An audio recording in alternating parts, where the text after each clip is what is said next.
Assalamualaikum warahmatullahi wabarakatuh. Perkenalkan, saya Karisa Azara dari kelompok 4. Di sini saya beranggotakan 8 orang. Ada Emrasya, ada Gladys Takuila Ananda, ada Putra Mahesa, ada Rosi Deka Saputri, ada Nabila Sari, ada Dwi Augustiani, dan ada Rahmat Insani. Apa sih mikrotubulus itu? Mikrotubulus atau mikrotubula adalah komponen utama dari sitoskeleton di dalam sitoplasma semua sel eukariot. Bentuk mikrotubulus itu berupa silinder panjang yang berongga dengan diameter luar kira-kira 25 nanometer dan diameter dalam kurang lebih 12 nanometer.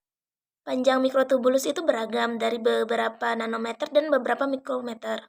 Mikrotubulus terdiri dari beberapa molekul-molekul bulat protein globular yang disebut tubulin, yang secara spontan bergabung pada kondisi tertentu membentuk silinder panjang berongga. Ciri mikrotubulus itu satu, terdiri dari 13 protofilamen yang membentuk tabung.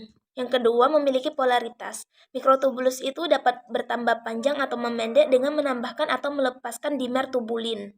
Memungkinkan perubahan bentuk sel dan transportasi intraseluler. Ketiga, mikrotubulus itu membentuk silia, flagella, dan gelendang mitosis.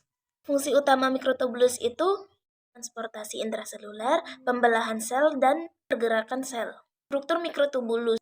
Mikrotubulus adalah tabung silinder berongga yang berdiameter 25 nanometer, tersusun dari dimer tubulin. Jenis mikrotubulus. Mikrotubulus itu terbagi menjadi 3 jenis. Yang pertama itu mikrotubulus astral. Astral itu memancar dari sentrosom ke arah membran sel, membantu dalam orientasi gelendang mitosis dan posisi pembelahan sel. Yang kedua ada mikrotubulus kinetokor. Mikrotubulus kinetotor itu berkaitan dengan kinetotor kromosom selama pembelahan sel dan membantu memisahkan kromosom ke kutub yang berlawanan.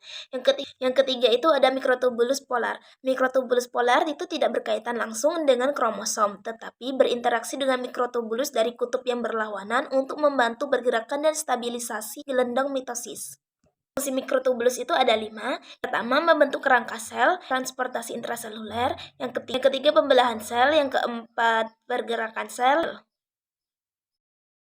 Penyakit yang disebabkan mikrotubulus ada Alzheimer. Gangguan pada mikrotubulus akibat protein yang abnormal. Yang kedua ada kanker. Pertumbuhan sel yang tidak terkontrol dapat dipengaruhi oleh dinamika mikrotubulus. Yang ketiga ada Cartagener syndrome. Kelainan genetik yang menyebabkan disfungsi silia dan flagella.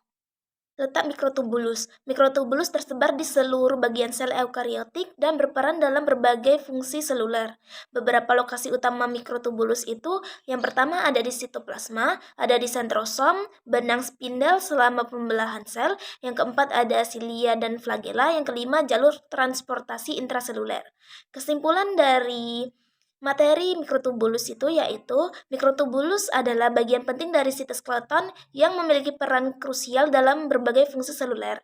Mikrotubulus memiliki sifat dinamis yang mempengaruhi transportasi intraseluler, perubahan sel, dan pergerakan sel. Gangguan pada mikrotubulus dapat menyebabkan berbagai penyakit. Demikian penjelasan dari materi mikrotubulus. Terima kasih. Wassalamualaikum warahmatullahi wabarakatuh.